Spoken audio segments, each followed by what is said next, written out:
Naku Papa Joms muntik na, at Carla mag-a-abroad yata, yan malalaman na natin yan mamaya.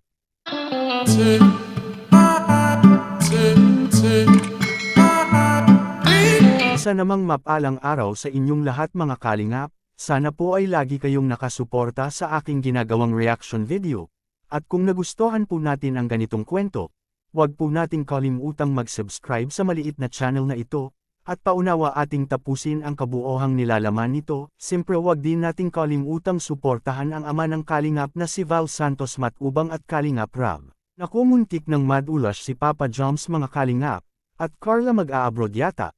Bago natin ipagpatuloy tanawin muna natin ang pagpunta nila sa Albay mga kalingap na tila ba na sobrang na-excite si Carla ng labis, na ating nasaksihan mga kalingap. Sobrang masiyahin si Carla mga kalingap kung iyong napapansin ito. May ibig sabihin na kaya ito mga kalingap sa pagngiti ni Carla na kasama niya si Papa Joms. Mas lalong lumi-level up ngayon ang Joms Carl mga kalingap sa kanilang pagbabalik. Nagrabe talaga ang impact nila sa mga manunood at fans na ang kilig at sweet na pinadama sa atin. Kaya masasabi talaga natin na ang Joms Carl na talaga ngayon ang nangunguna sa mga love team kay Kalingap Rab. Dahil kitang-kita naman talaga natin ang kanilang kaibahan sa ibang mga love team mga kalingap. Sapagkat lahat ng mga episode na kanilang gagawin ay lahat ng yun ay minahal ng mga viewers, kaya lahat ay patok at trending ang kanilang mga video na ipapalabas kay Kalingap Rab mga kalingap. Kabilang dapo naman Papa Joms muntik ng madulas mga kalingap, na dali-dali naman niyang pinigilan na masabi ang bagay na iyon. Kung ating napanood ang buong video sa kay Kalingap Rab kahapon, sa episode ng Joms Carl mga kalingap, pansin na pansin talaga iyon sa mga manunood at viewers sa biglang pagtigil ni Papa Joms sa pagsesalita nito, na agad namang nag-iba ang reaksyon ni Carla mga kalingap.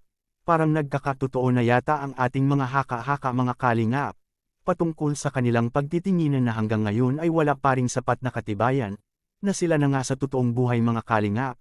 Pero sa reaksyon ni Carla at Papa Joms tila mabubuhayan talaga ang mga solid supporter ng Joms Carl at sa mga manunood nito, at Carla parang mag-a-abroad yata mga kalingap, dahil sa sinabi kay Papa Joms na okay na ang kanyang passport.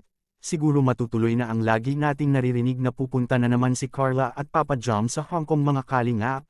At ito ang ibang kuha na nag-usap-usap si Papa Joms at Carla, ating panuurin sa maikling video. Parang di naman Huwag pala sabihin sa vlog. Ayun.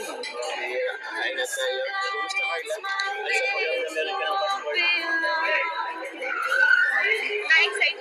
Excited? Bakit? Bakit? May inasan ka ba? Travel? Medyo. Ha? Ano Carla, manisip ako. Ano kaya kung travel tayo? Yung kayo lang? Ano sa tingin niyo mga kalingap? Sa paghinto ni Papa Joms sa part na iyon at sa pagkuha ni Carla ng passport, please comment and God bless us all.